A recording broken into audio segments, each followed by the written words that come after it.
As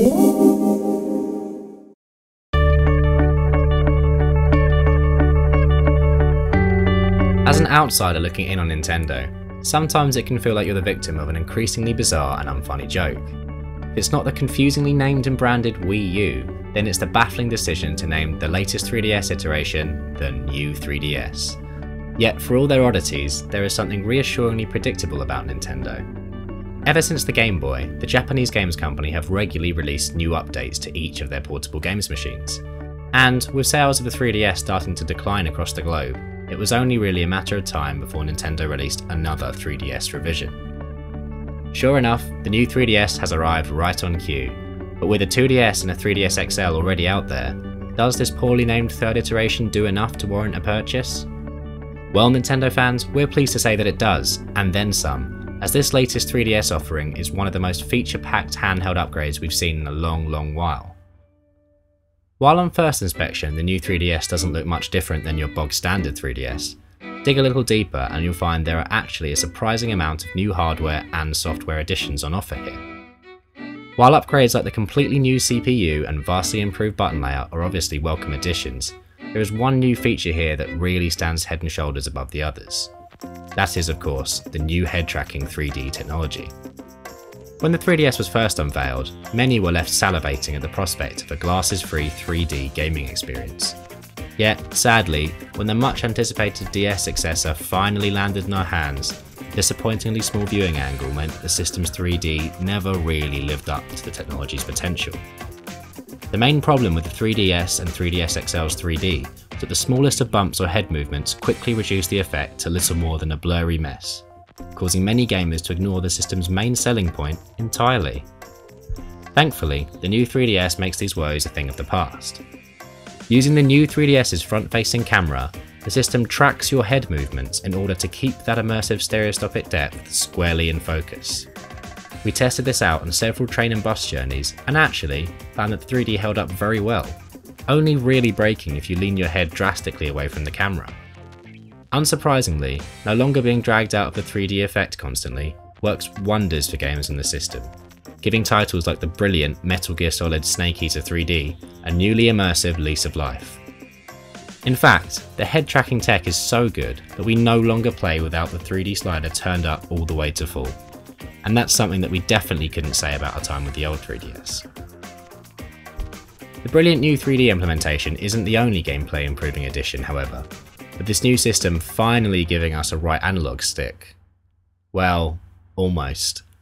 The new right analog nub, officially called the C-Stick, allows you more traditional camera control than using a touchscreen did previously, making third-person games less of a challenge to navigate. Unlike an analog stick, however, the C-Stick doesn't actually move.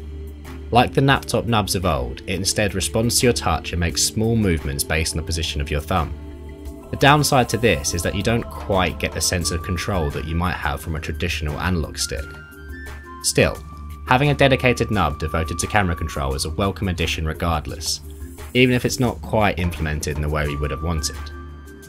The C-Stick also works with every title that supported the CirclePad Pro previously, meaning that your current library will most likely support the stick right off the bat, which is a nice touch. As well as blessing us with the C-Stick, the kind folks at Nintendo have also decided to treat us with two new extra shoulder buttons, the ZL and ZR buttons. While extra buttons are always welcome, initially these can feel a little awkward to use on the new 3DS, with their adjacent placement being notably less comfortable than they were on the CirclePad Pro attachment. But then again, after a few play sessions, we gradually got used to them, and when we booted up Resident Evil Revelations, we were soon killing zombies with the best of them. As well as significant external changes, there are some new additions whirring away under the hood. The new and improved CPU means games boot up significantly faster, with several titles we tested loading up to 10 seconds quicker than on the original 3DS.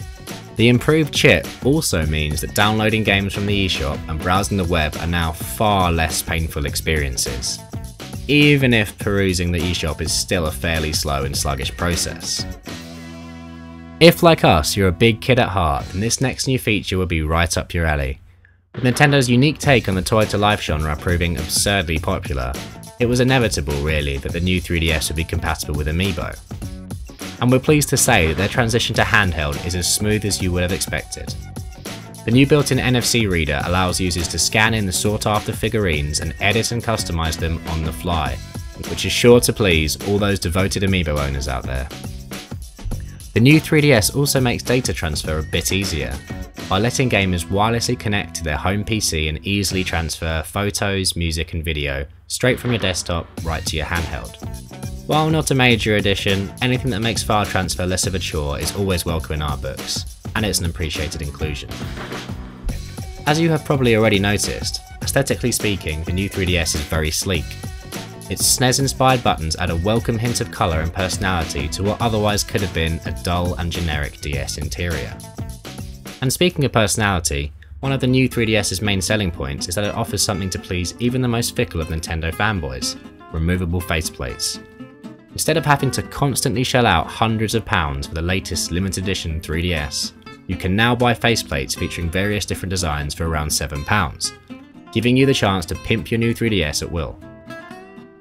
While the full range hasn't been revealed yet, the Smash Bros plates that are included in the Ambassador Edition give a good idea of what's to come, and we can't wait to get customising our new 3DSs.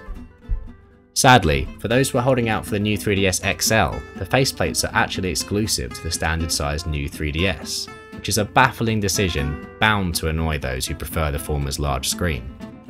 Even more depressing is that for our American readers, this new 3DS won't be released in the US at all, with the region only receiving the new 3DS XL, which seems like an incredibly odd move on Nintendo of America's behalf.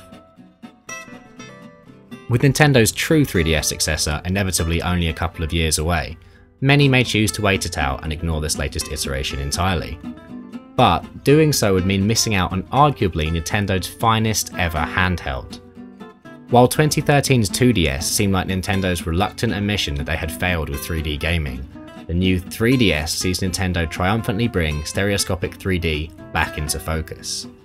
The new system uses its 3D effect gloriously, giving a new lease of life to the handheld's increasingly impressive games library.